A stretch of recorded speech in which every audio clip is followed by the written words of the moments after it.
Chapter 1. The Unexpected Heir. James Everett had lived his entire life working on machinery, spending more time with the hum of engines than with other people.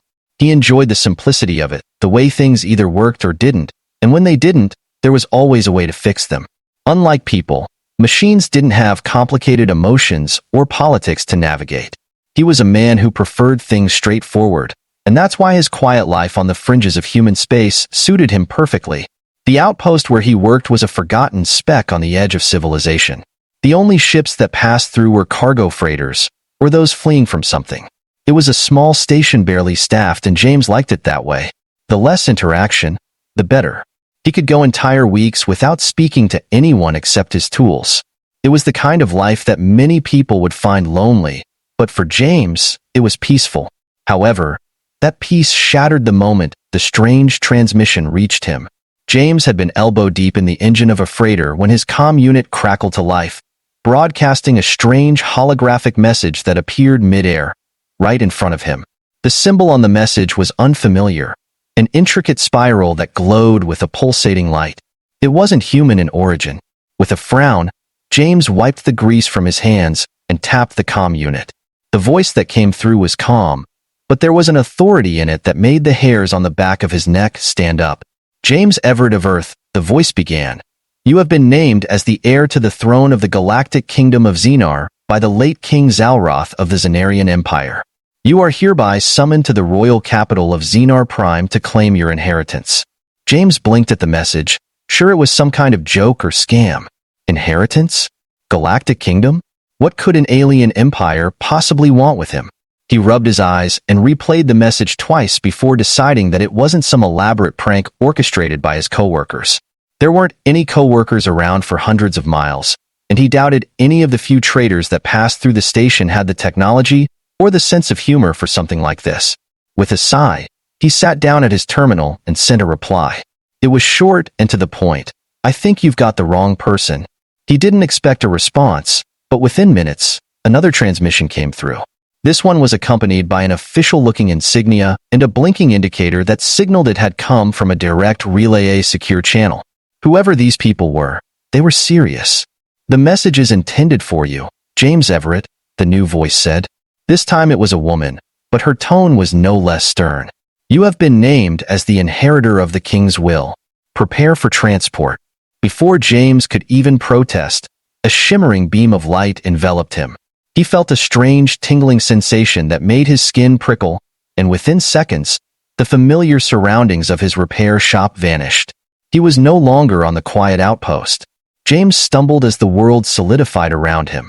The air was different here, thicker, scented with something sweet and unfamiliar. The walls that rose around him were high, ornate, and gleamed with a metallic luster. It was like stepping into the future. Only this future was far more opulent than he could have imagined. There were patterns etched into the walls, intricate designs that shimmered and shifted like they were alive. Everything was alien, and yet, somehow, it was breathtaking. Welcome to Xenar Prime, human. James turned to find himself face to face with two towering figures dressed in ceremonial armor. They weren't human. Their features were sharp, almost too perfect, with eyes that glowed faintly in the dim light. Their skin had an iridescent sheen, shifting colors as they moved.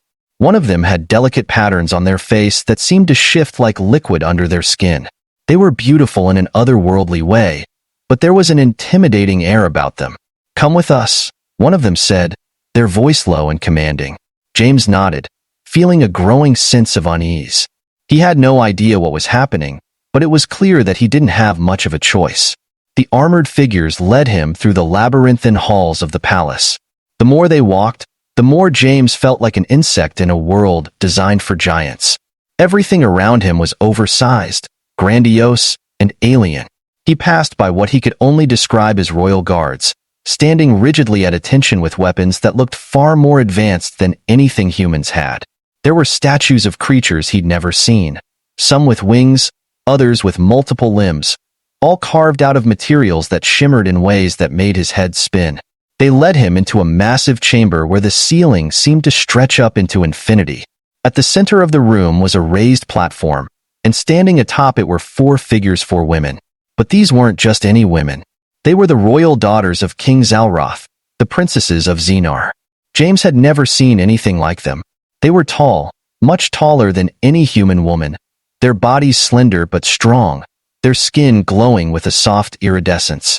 Each of them had a distinct look, but they all shared the same regal bearing, the same piercing eyes that seemed to look through him. Their hair, long and flowing, shimmered in the strange light of the chamber, moving like it was alive. They were breathtakingly beautiful, but their beauty was cold, untouchable.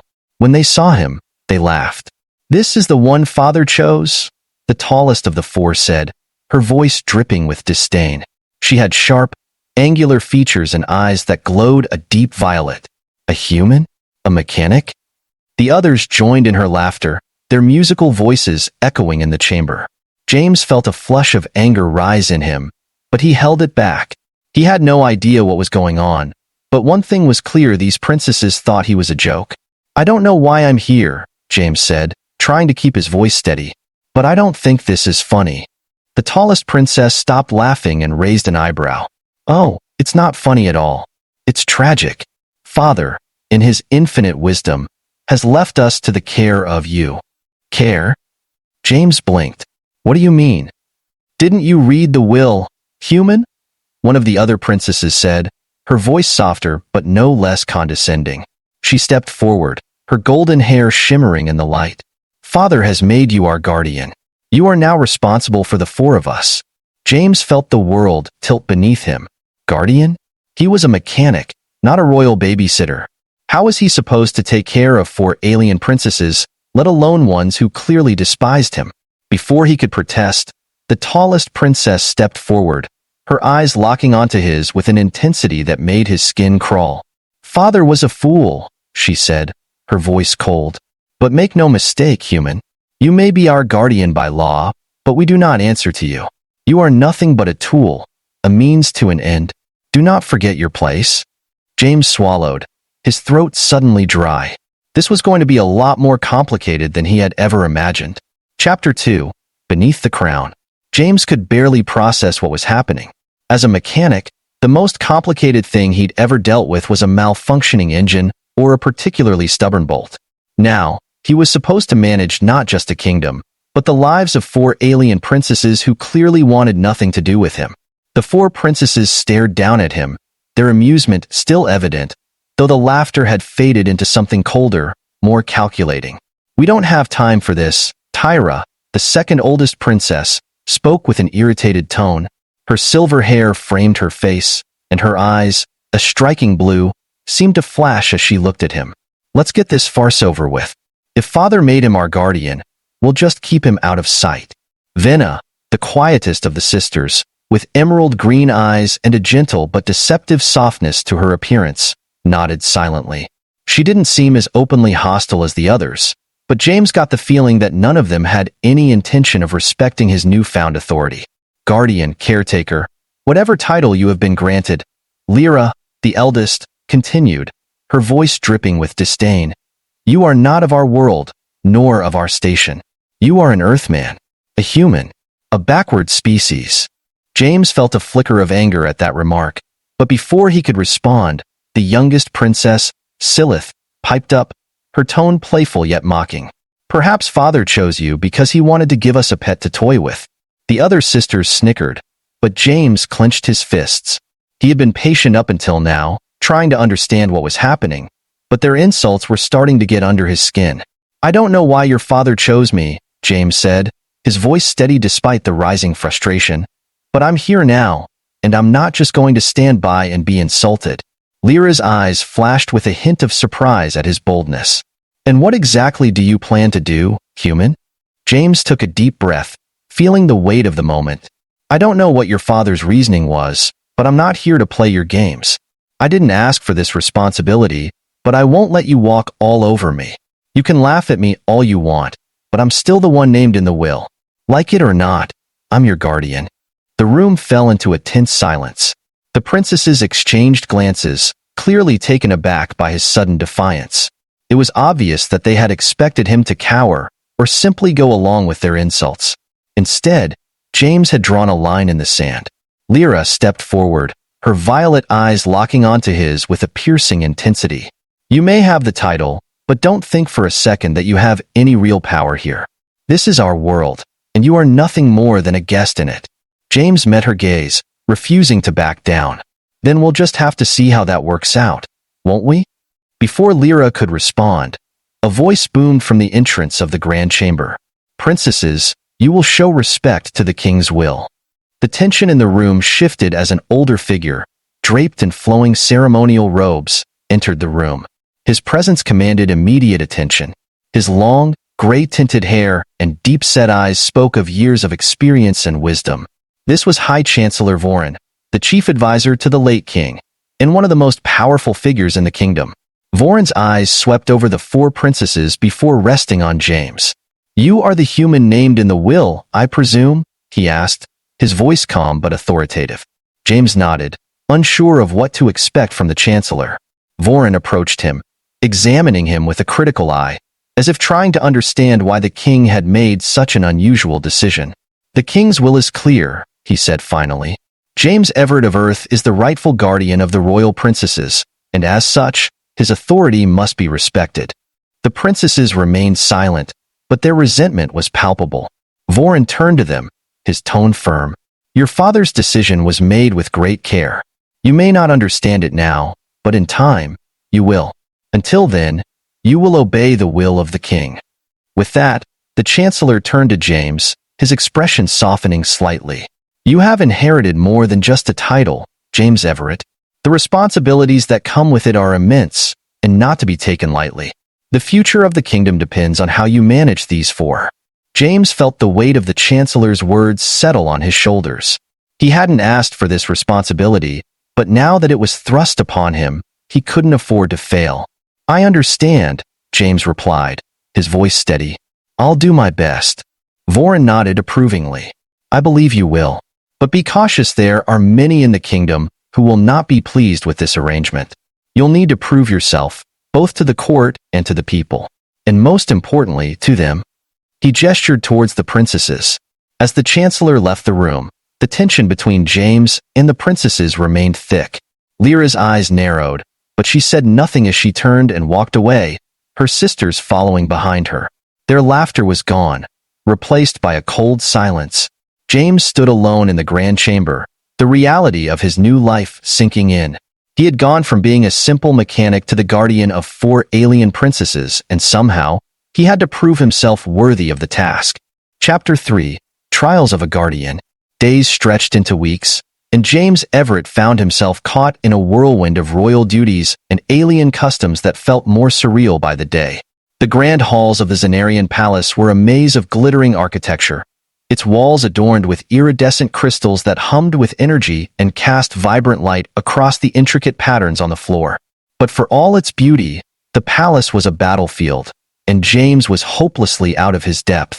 From the moment the four royal princesses had learned of his appointment as their guardian, they had made it their mission to make his life difficult. Each one of them had their own method of tormenting him, and every day seemed to bring new challenges, both political and personal. And yet, James couldn't walk away. Somehow, he had to navigate this delicate web of power and prove himself worthy of the late King Zalratha's trust. The eldest princess, Lyra, was the most ruthless of them all. She had been groomed to lead, and her regal presence made her the natural heir to the throne. Tall and commanding, Lyra carried herself with an air of absolute authority. Her violet eyes, sharp and unyielding, reflected none of the warmth or humanity James was accustomed to. She saw him as beneath her, an intruder, unworthy of his title and of the kingdom. And she didn't hesitate to remind him of that at every opportunity. "I don't know what absurd reason my father had for naming you our guardian," Lyra said one evening, her tone as cold as the crystal walls that surrounded them. "But make no mistake, human, you have no real power here. You may have the title, but this kingdom will never bow to you." James, who had already endured hours of council meetings and royal briefings that day, clenched his jaw, willing himself to remain calm. Lyra's words were cutting, but he couldn't afford to react emotionally. "I'm not here to take power away from anyone," he replied, trying to keep his voice steady. "I'm here to uphold your father's wishes." Lyra's lips curled into a mocking smile. Father was always too trusting of outsiders. But the court is not so easily fooled. And there it was, the constant, simmering thread of the court. The Xenarian court, with its long-standing traditions and layers of political maneuvering, had been skeptical of James from the start. He was a human, an outsider from a distant world, with no understanding of their ways. Many of the courtiers viewed him as a temporary annoyance, someone they would outlast through sheer resistance. And with Lyra leading the charge, it seemed they might be right. Still, James refused to back down. "I'll prove myself," he said simply, "whether you like it or not." Lyra's smile faded, replaced by a cold stare that could have frozen him where he stood. "We'll see," she said quietly before turning and walking away, her long, shimmering gown trailing behind her like a shadow. Tyra, the second princess, had a different approach to undermining James. While Lyra was cold and calculating, Tyra was impulsive and fiery. Her silver hair, always perfectly styled, framed her angular face, and her blue eyes gleamed with an almost predatory amusement. She took every opportunity to mock him, her sharp tongue delivering insults with the precision of a blade. "You must feel so out of place here," Tyra said one afternoon, her voice dripping with condescension as they walked through the palace gardens. "I mean, look at all this, our technology, our architecture, our culture. It must be overwhelming for a human like you. I imagine Earth doesn't have anything even remotely comparable." James had learned quickly that engaging with Tyra's taunts was a losing battle. She thrived on confrontation, and every response he gave her only seemed to fuel her more. Instead, he tried to focus on the beauty of the gardens around them, a stunning array of alien flora that glowed softly under the afternoon light. "I'll admit it's a lot to take in," James replied, doing his best to remain calm. "But I'm adapting." "Adapting?" Tyra laughed, the sound sharp and dismissive. "You've barely survived the last few weeks. I can't wait to see how long it takes before you crack." James suppressed a sigh, knowing that Tyra wasn't going to make this easy. Every conversation with her felt like walking through a minefield, one misstep away from an explosion. But he wasn't about to give her the satisfaction of seeing him lose his temper. "We'll see who cracks first," he said quietly, his tone measured. Tyra's eyes flashed with a challenge, but before she could respond, she was distracted by a passing courtier who bowed deeply in her direction. She smirked and turned away from James, already bored with the conversation. "Just don't embarrass yourself too much," she called over her shoulder as she walked away. Venna, the third princess, was perhaps the most enigmatic of the four. While Lyra and Tyra were openly hostile, Venna kept her distance, observing everything from the shadows with quiet intensity. Her green eyes, always thoughtful and guarded, seemed to take in every detail without revealing anything of her own thoughts. She rarely spoke to James, and when she did, her words were brief and often cryptic. Unlike her sisters, Venna didn't seem interested in actively undermining James. She simply existed on the periphery, watching him with a detached curiosity. James often wondered what she was thinking, whether she, too, resented his presence, or if she had her own reasons for staying silent. One evening, after a particularly grueling day of royal duties, James found himself alone in the palace library, trying to make sense of the ancient Xenarian texts scattered across the table in front of him. The language was complex, full of archaic symbols and phrases that seemed to shift and change under his gaze. He rubbed his temples, feeling the beginnings of a headache forming. He wasn't sure how much longer he could keep this up. As he leaned back in his chair, trying to clear his mind, he heard soft footsteps approaching. Turning, he saw Venus standing in the doorway, her silver robes flowing like water around her slender form. Her expression, as always, was calm and unreadable. "Studying?" she asked softly, her voice barely above a whisper. James nodded, surprised to see her. "Trying to," he admitted, gesturing to the mountain of texts in front of him. "I'm not sure I'll ever fully understand all of this." Venus stepped closer, her green eyes scanning the room before settling on him. "You don't have to understand everything at once," she said quietly. "But you should know that the more you try, the more the court will test you." James frowned. "Test me?" Venna nodded. "They're watching you, waiting for you to fail. Father's decision to name you our guardian was unusual. Many in the court don't trust you. They're waiting for you to make a mistake.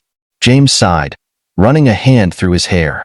That much I figured out, but I'm not here to fail. Venna studied him for a long moment, her gaze thoughtful. No, she said finally. I don't think you are. It was the first time any of the princesses had shown him even a hint of respect, and though her words were subtle, they gave James a small glimmer of hope. Perhaps Venna wasn't as opposed to his presence as her sisters were. Perhaps in time, he could earn her trust. Before he could respond, Venna turned to leave, her movements as graceful as ever.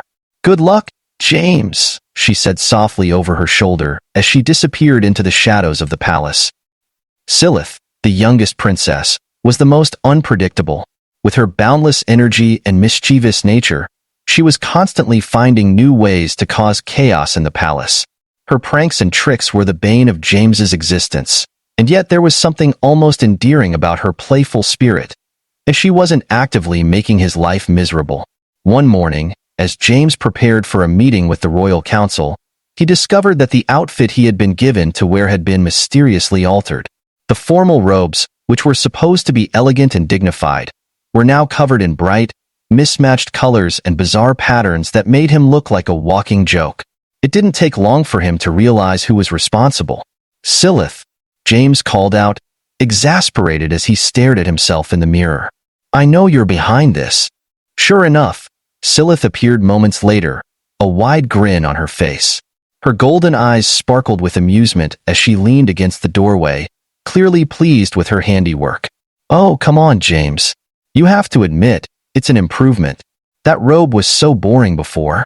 James sighed, trying to suppress the frustration that threatened to boil over. You do realize I have to meet with the council in this, right? I can't exactly show up looking like a clown. Silith laughed, clearly unbothered by his complaints. Well, maybe they could use a little humor. Lighten up, James. Despite his annoyance, James couldn't help but smile slightly. There was something disarming about Silith's carefree attitude, even if it caused him endless headaches. Next time, can we stick to pranks that don't involve official meetings? He asked, his tone more pleading than angry. Silith winked at him. Chapter 4. Inheritance of the Heart. The Grand Council chamber was bathed in golden light, with the Xenarian sun filtering through the crystal windows, casting shimmering patterns on the polished marble floors. James stood at the head of the room, feeling the weight of the late King Zalratha's will pressing heavily on his shoulders. He had been in Xenar Prime for weeks, but each day felt like a fresh battle for control, authority, and most importantly, respect.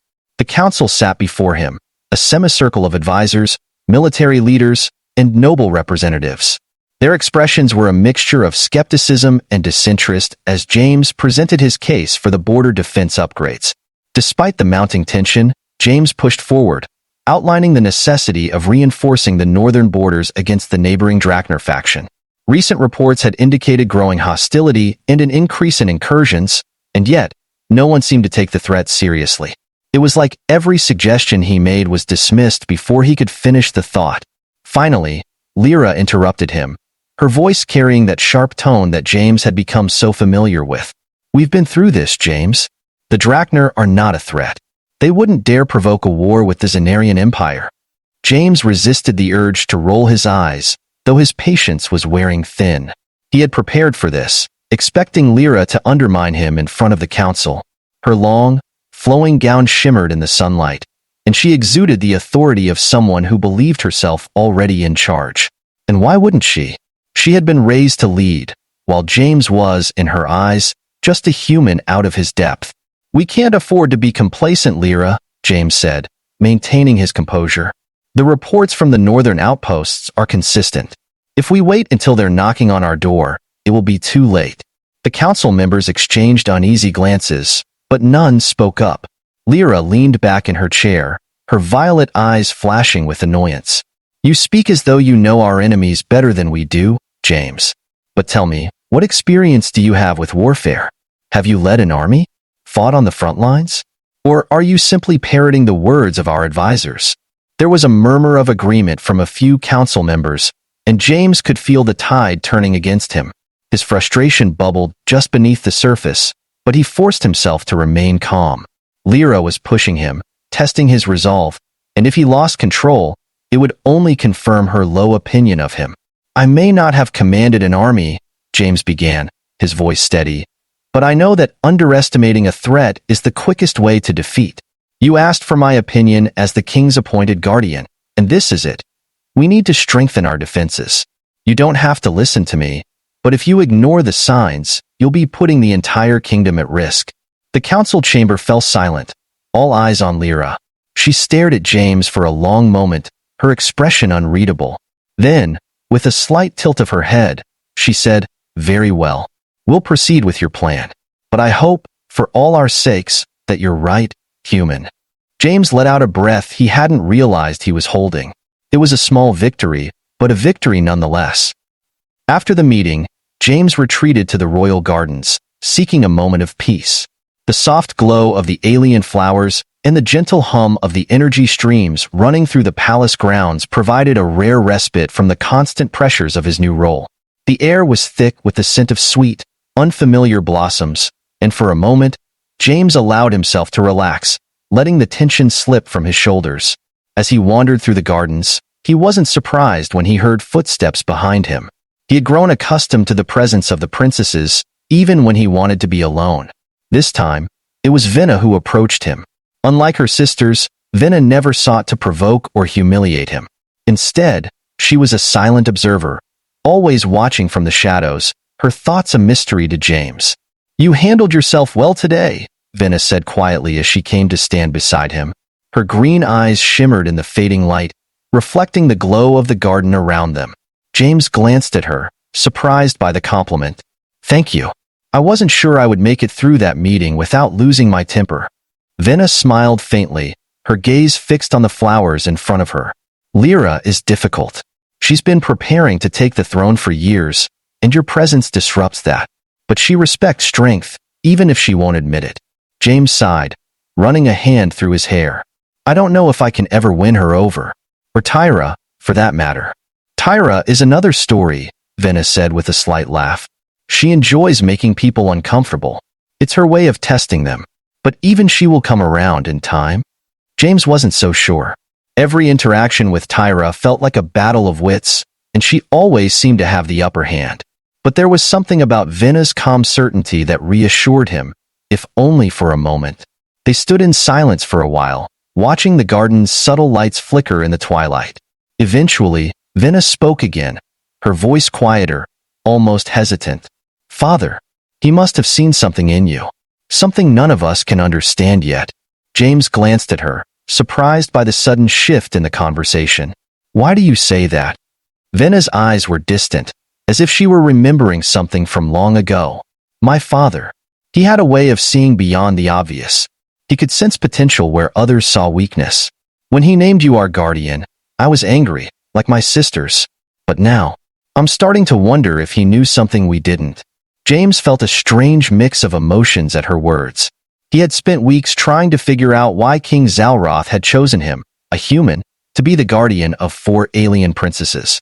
The weight of the responsibility often felt unbearable, especially with the constant resistance from the royal court and the princesses themselves. But hearing Venna's quiet admission gave him a sense of validation he hadn't expected.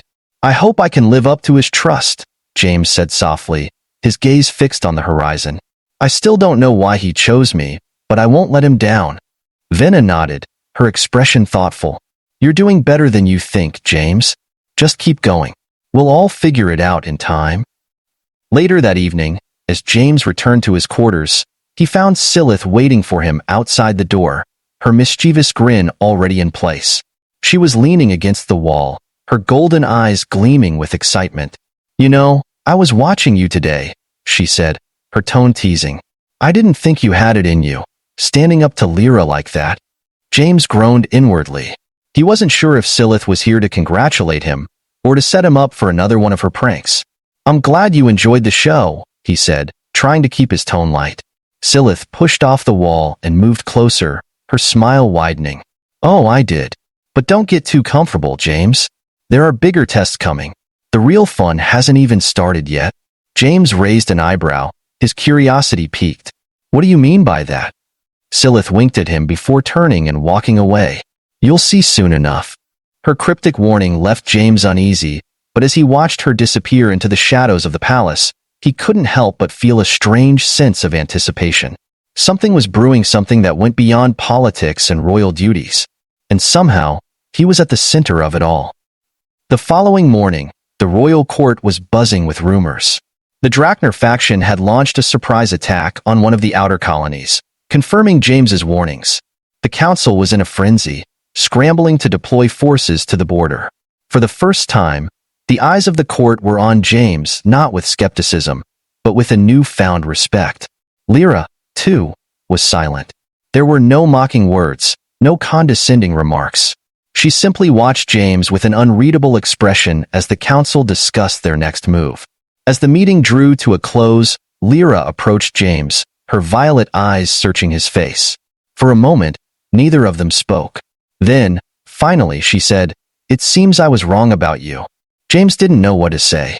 Lyra's admission was small, but it was a step forward, a crack in the wall of resistance that had stood between them since the day he arrived. "There's still much to do," Lyra continued, her voice softer than usual. "But for now, you've earned your place here." It wasn't much, but it was enough. James nodded, feeling a weight lift from his shoulders. For the first time since his arrival in Xenar Prime, he felt like he belonged.